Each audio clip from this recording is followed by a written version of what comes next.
హరే కృష్ణ ప్రభు. హరే కృష్ణ. బయట సాధారణంగా చాలామంది ట్రూ లవ్ అని అంటూ ఉంటారు. అసలు నిజమైన ప్రేమ అంటే అర్థం ఏమిటి?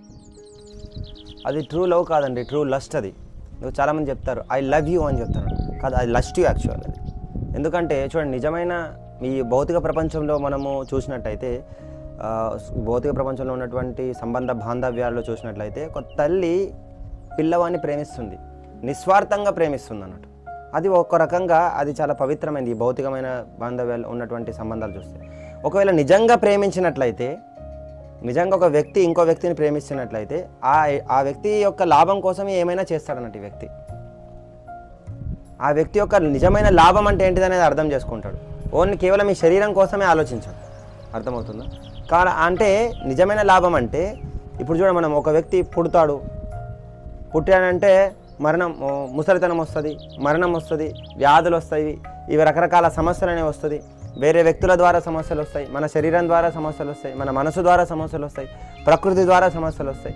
ఇంతేకాకుండా జీవితంలో ఎన్నో రకరకాల కర్మబంధనాల వల్ల రకరకాలైనటువంటి సమస్యలు వస్తూనే ఉంటాయి.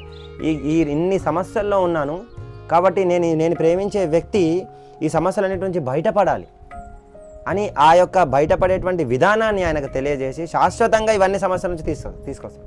నిజంగా వ్యక్తిని ప్రేమించినట్లయితే ఈ సమస్యలన్నిటి నుంచి బయట తీయాలంటే, చూడండి, మనం ప్రేమిస్తే ఒక అందమైన అమ్మాయిని ఎందుకు ప్రేమిస్తారు, ఒక ముస్లింని ఎందుకు ప్రేమించరు? ప్రతి ఒక్క వ్యక్తిని ప్రేమించవచ్చు కదా, ప్రతి ఒక్క వ్యక్తిని ప్రేమించు. అందుకని నిజమైనటువంటి జ్ఞానవంతుడు, బుద్ధిమంతుడు ఎలా ఎవరైతే ఉన్నారో, ఒక కుక్కని కానీ, ఒక ఏనుగుని కానీ, ఒక బ్రాహ్మణుని కానీ, ఒక స్త్రీని కానీ, పురుషుని కానీ అందరినీ సమాన స్థాయిలో చూస్తాడు, అందరినీ సమానంగా ప్రేమిస్తాడు. ఎందుకంటే అతను భగవంతుని యొక్క అంశాన్ని చూడగలుగుతారు అన్నట్టు.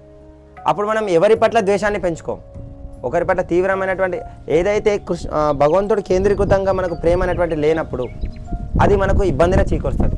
అందుకే చూడండి, ఎంతోమంది సూసైడ్లు చేసుకోవడం, ప్రేమికుడు ప్రేయసిని చంపడం, ప్రేయసి ప్రేమికుడిని చంపడం, ఇవన్నీ జరుగుతూ ఉన్నాయి. ఎందుకంటే దానికి కారణం స్వార్థం, ఆ యొక్క కామం కేంద్రీకృతమై ఉండడం వల్ల ఇవన్నీ సమస్యలు జరుగుతున్నాయి. కాబట్టి నిజమైనటువంటి ప్రేమ అంటే ఏంటంటే, అది ప్రేమ అనేటువంటిది మనకు భగవంతుని పట్ల ఆసక్తిని పెంచాలి. ఆ పెంచకపోతే అది మనకు ఎప్పుడైనా సమస్యనే తీసుకొస్తుంది.